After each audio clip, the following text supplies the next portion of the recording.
Olá pessoal, dando início a mais um vídeo, falando agora sobre a documentação, né, para você estar fazendo seu financiamento imobiliário pela Caixa, tá?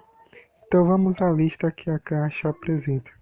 Então, para o comprador, né, para aquele que irá comprar, vai ser necessário documento oficial de identificação, né? Nesse caso aqui, seu RG, seu CPF, vai entrar também certidão de nascimento ou de casamento, se você for casado.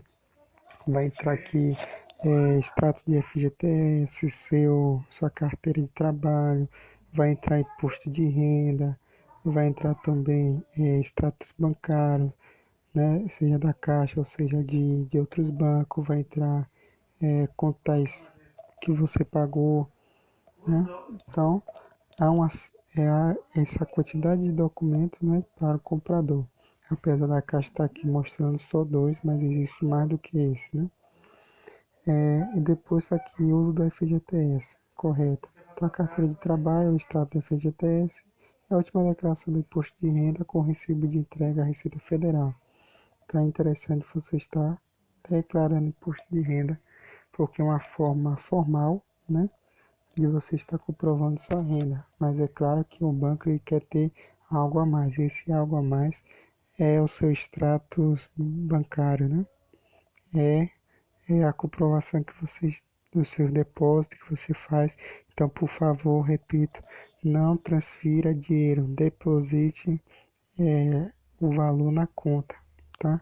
Se você transferir não vale nada, o que vale é você depositar na conta, né? Então, como você declarar no imposto de renda, a renda que você declarar para fazer a aquisição do seu imóvel, você tem que depositar todo mês na conta da Caixa, tá?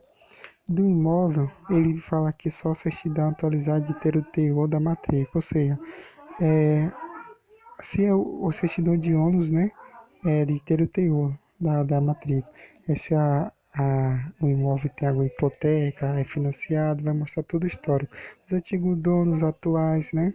Então vai ser o documento, né, todo do registro do imóvel. Ali vai ter também aquele de IPTU, né? O IPTU vai pedir também a certidão negativa do IPTU também, né? Fora o IPTU, vai ter também, se for condomínio, o nada consta do condomínio, mais a ata de eleição do síndico, né? E da última eleição também, tá? E dos vendedores vai ter aqui documento de identificação, é a mesma coisa, RG, CPF, certidão de solteiro, comprovante de estado civil solteiro ou casado, né? Se for pessoa física, né, da mulher, né? Se for casado e do homem também. Se não, só isso mesmo. E vendedor de pessoa jurídica está aqui, né? Todos esses dados aqui que está sendo solicitado. Você tendo todos esses documentos, você vai dar entrada, né? Seu financiamento vai na, no caixa aqui, né? Correspondente bancário, que mexe com essa transação imobiliária. E aí, essas são as documentações necessárias. Então, prepare esse dossiê, né? Lembrando que as certidões vencem, então faça isso o mais rápido possível, né? Antes de 30 dias, antes que essas certidões vençam. E com certeza a Caixa é a mais rápida de se financiar. E dentro menos de um mês você estará já assinando o seu contrato e já pagando depois deste mês, né? Só prestar a primeira prestação, tá bom? Então é isso aí, pessoal. Essa é a dica. Forte abraço. Até a próxima. Tchau, tchau.